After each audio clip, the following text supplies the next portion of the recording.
아프리카 세렝게티의 짝짓기 철이 시작되면 동물들은 이성을 유혹하기 위해 온갖 자태를 뽐냅니다. 인간 또한 다르지 않죠.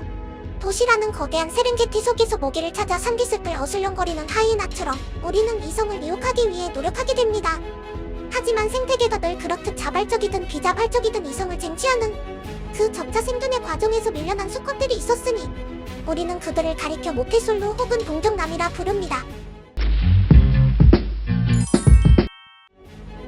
동정남은 사전적 의미로 여자와 성적 관계가 한 번도 없는 남자란 뜻이며, 이들은 용이나 유니콘과 같은 전설이나 신화 속에서나 존재하는 생물체로 첨단을 달리는 현대사회에선 정말 유니크한 존재들입니다. 보수적이었던 옛날엔 정조 순결을 지키는 것이 크게 칭송받는 일이었고, 특히 여성의 정조를 중요시 여겼는데, 현대에 와서는 여성을 성적으로 억압했다는 평가가 있기도 합니다. 한편 과거에는 남자라 하면 마초적인 강한 이미지를 중요하게 여겨 일정 나이에 이르도록 이른바 총각 딱지를 못 빼면 놀림감이 되기도 했었습니다.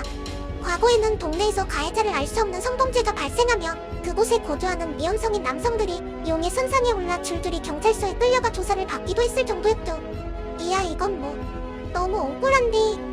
유럽 루마니아에선 동정의 남성이 죽으며 처녀로 죽은 여성을 수소문하여 영혼 결혼식을 치러야만 총각과 처녀가 악령이 되지 않는다는 미신이 있었을 정도로 동정으로 죽는 것을 최악의 죽음으로 생각하기도 했습니다. 1차 세계대전 당시 많은 젊은이들이 전사해서 한때 영혼 결혼식이 전국적으로 행해지기도 했었죠.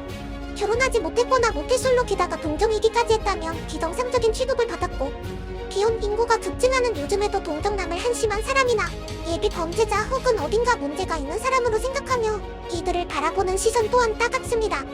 스님과 신부님, 수도사들은 종교적인 이유로 결혼과 연애를 하지 않지만 잘생긴 젊은 남성이 스님이나 신부님이 되면 꼭 나오는 소리가 있는데, 참 생긴 건 멀쩡한데 말이야.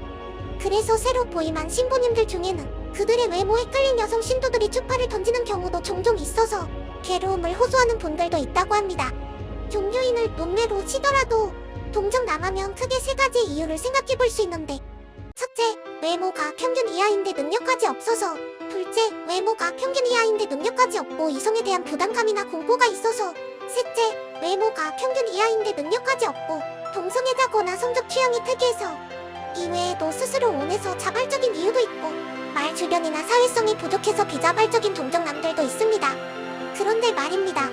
이러한 동정남을 존경하고 숭배하는 문화가 있다고 한다면 어떨까요? 유럽에서도 호전적인 성격인 게르만족은 동정인 남성에게 신성한 힘이 있다고 생각했다고 합니다. 그래서 30살까지 동정을 유지하면 대용사라는 칭호가 주어지고 부족 구성원들에게 존경을 받았다고 전해지는데요. 게르마니아를 원정한 카이사르의 기록에 의하면 게르만족은 동정을 지킨 용사는 키가 커지고 근육이 비대해진다고 믿었다고 합니다.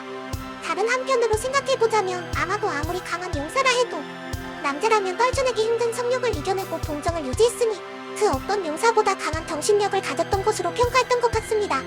그래서 그들은 어린 나이에 동정을 잃는 것을 부끄러운 일로 여겼었죠. 요즘처럼 한 살이라도 빨리 졸업한 것을 자랑으로 여기는 것과 달리 참 아이러니합니다. 이러한 문화는 켈트족에서도 나타나는 문화로 동정남을 크게 우대했다고 합니다.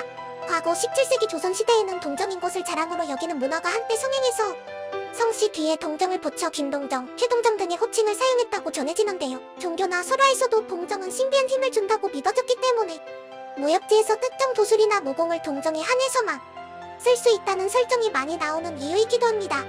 클릭 한 번으로 각종 야동이나 성적 판타지를 접할 수 있고, 성적 자기 결정권과 자유로운 성생활을 추구하는 현대사회에 와서 동정남들은 과거보다 더 큰 시련을 겪고 있습니다.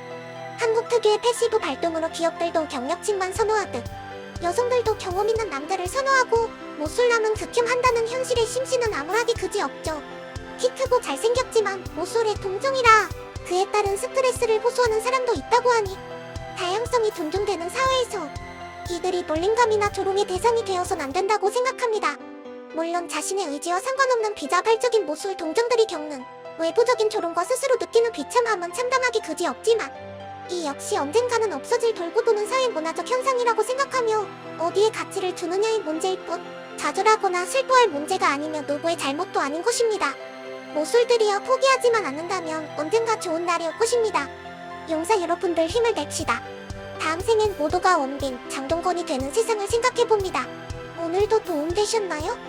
궁금한 것들이 있으시면 댓글 남겨주시면 저 정보영이 열심히 조사해서 다시 돌아올게요.